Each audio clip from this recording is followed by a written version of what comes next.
नमस्कार दोस्तों, स्वागत है आपका बिहार समाचार में। ये जानते हैं बिहार की 10 प्रमुख बड़ी खबरों के बारे में। खबरों की ओर रुख करने से पहले आप बिहार के किस जिले में रहते हैं ये हमें कमेंट बॉक्स में ज़रूर बताएं और वीडियो अगर अच्छी लगे तो एक लाइक अवश्य करें। सबसे पहले बात करते हैं कोरोना महामारी की। तो बिहार में मिले कोरोना के 865 नए मरीज। राज्य में पॉजिटिव मरीजों का आंकड़ा पहुंचा 2,23,477। बिहार में कोरोना संक्रमण की रफ्तार अब धीमी हो गई है, लेकिन इसके बावजूद भी हर रोज हजारों की संख्या में पॉजिटिव मरीज मिल रहे हैं। स्वास्थ्य विभाग की ओर से ताज़ा अपडेट जारी की गई है। इस अपडेट के मुताबिक बिहार में 865 लोग कोरोना पॉजिटिव मिले हैं। इसके साथ ही कोरोना संक्रमितों की संख्या बढ़कर 2,23,477 हो गई है। बिहार में फिलहाल 7,596 कोरोना के एक्टिव मरीज हैं। क्या संजय यादव साबित होंगे बिहार चुनाव के सबसे बड़े मास्टर प्लानर?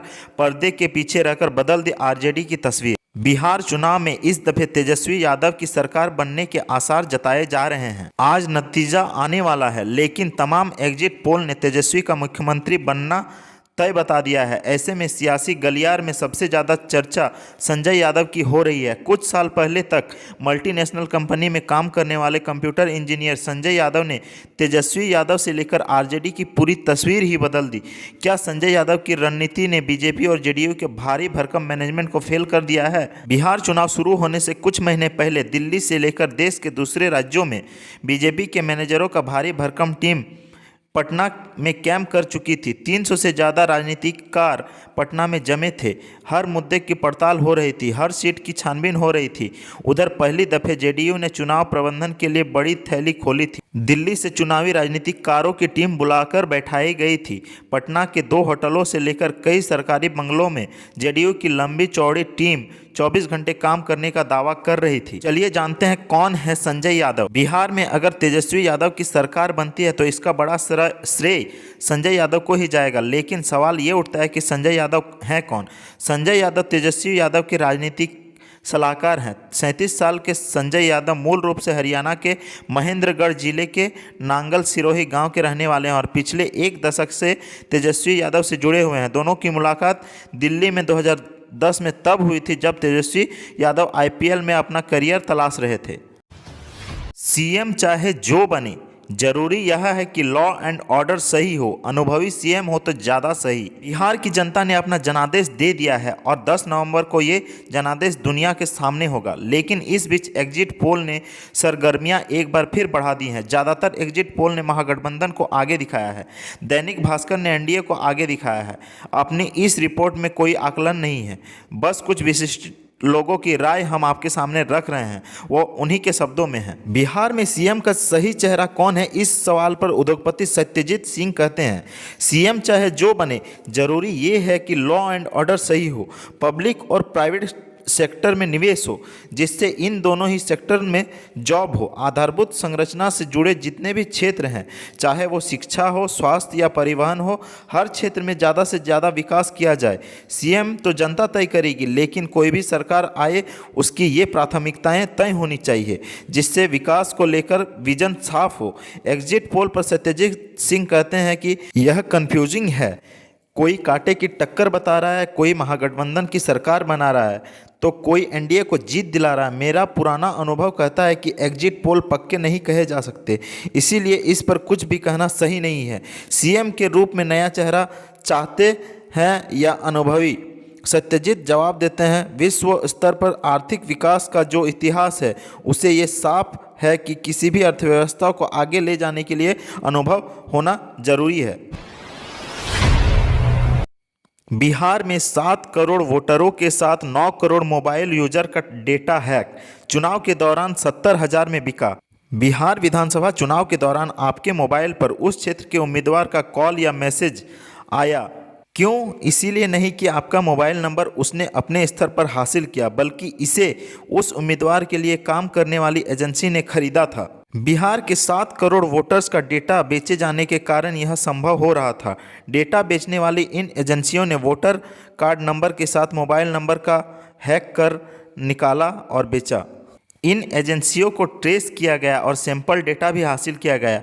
यह डेटा सिर्फ 70,000 रुपये में बेचा जा रहा था। ये एजेंसियां पटना, रांची और दिल्ली में बैठकर लोगों की पर्सनल जानकारी का सौदा करती है, जहां से डेटा बेचने का पूरा खेल चल रहा है। इस दौरान एक महिला का नंबर मिला जो ऐसी ही एक एजेंसी में काम करती है। चुनाव लड़ रहे उम्मीदवार का कर्मचारी बनकर पहले उस महिला का विश्वास जीता, फिर डेटा की बात की गई। इसके लिए 25 दिनों तक लगातार एजेंसी के कर्मचारियों का फ़ोन नंबर लगाया गया। बिहार में 38 जिलों में किस विधानसभा का रिजल्ट सबसे पहले और किसका सबसे बाद में आएगा, अभी जान लीजिए। बिहार विधानसभा चुनाव के बाद अब इंतजार है नतीजों का। आज सुबह 8 बजे से मतगणना शुरू होगी, जिसके नतीजे देर शाम तक आएंगे। नतीजों में देरी की वजह इस बार मतगणना केंद्रों की संख्या का बढ़ना है।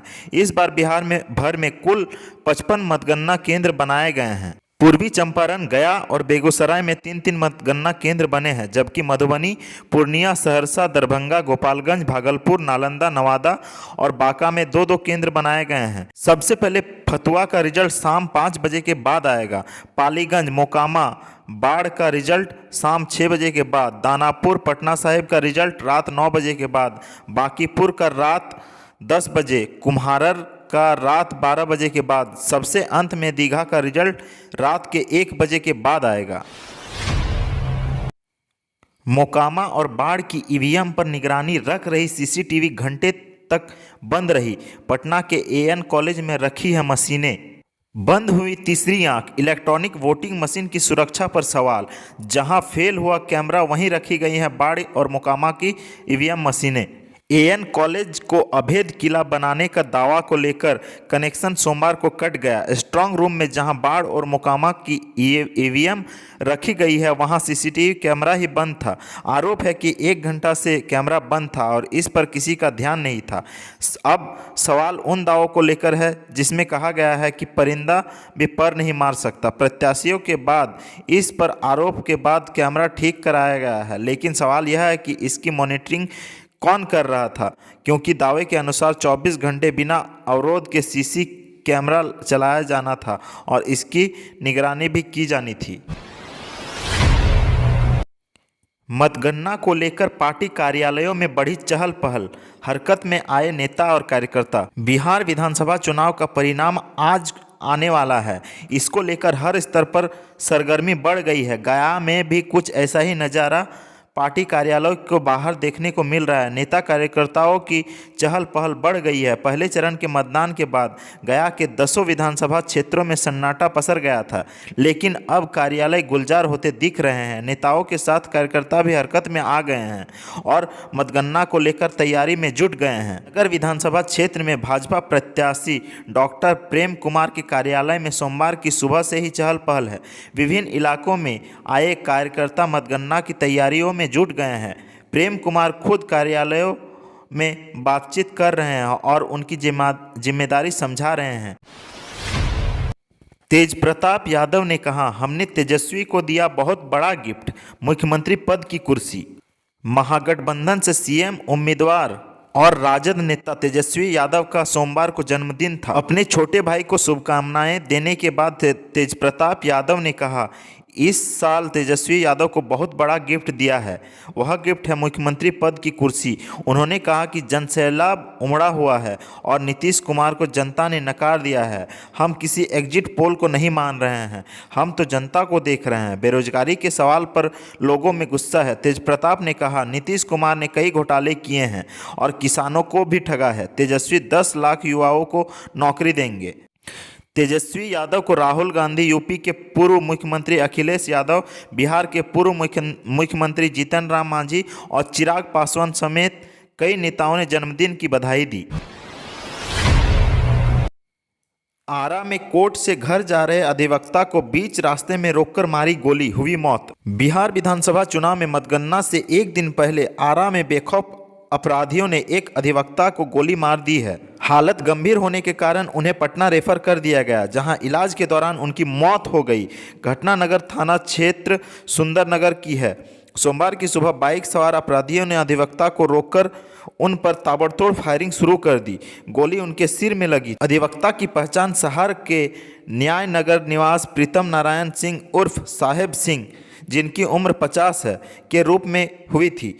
घटना की जानकारी मिलते ही मौके पर पहुंचे भोजपुर एसपी हरकिशोर राय दल बल के साथ मौके पर पहुंचे। एसपी ने बताया कि अपराधियों की गिरफ्तारी के लिए छापेमारी की जा रही है। फिलहाल इस बात का खुलासा नहीं हुआ है कि किन कारणों से इस घटना को अंजाम दिया गया है। बात करते हैं आखिरी खबर की। कांग्रेस के पार्टी के भीतर सेंधमारी का डर, बिहार के कुछ प्रत्याशियों को राजस्थान ले जाने की तैयारी। कांग्रेस को इस बात की आशंका है कि उसके कई नेता चुनाव परिणाम आते ही नया खेल खेल सकते हैं या विरोधियों की राजनीति के शिकार हो सकते हैं। इसको लेकर फीडबैक सोनिया गांधी और राहुल गांधी तक को है। इससे निपटने के लिए पार्टी ने ही पहले से ही राष्ट्रीय महासचिव रणदीप सिंह सुरजेवाला और चुनाव स्क्रीनिंग कमेटी के अध्यक्ष अविनाश पांडे की तैनाती बिहार में पक्की कर रखी है। अब अंदर खाने से खबर आ रही है कि राजस्थान के 15 नेताओं को बिहार की कमान दी गई है और बिहार से 10 से 15 नेताओं को काउंटिंग सेंटर से ही उठा लेने की प्लानिंग है। इन नेताओं को बिहार से काफ़ी दूर राजस्थान ले जाने की प्लानिंग है। कांग्रेस की नज़र वैसे 10-15 नेताओं पर है जो खास तौर से दूसरी पार्टियों से कांग्रेस में आए हैं।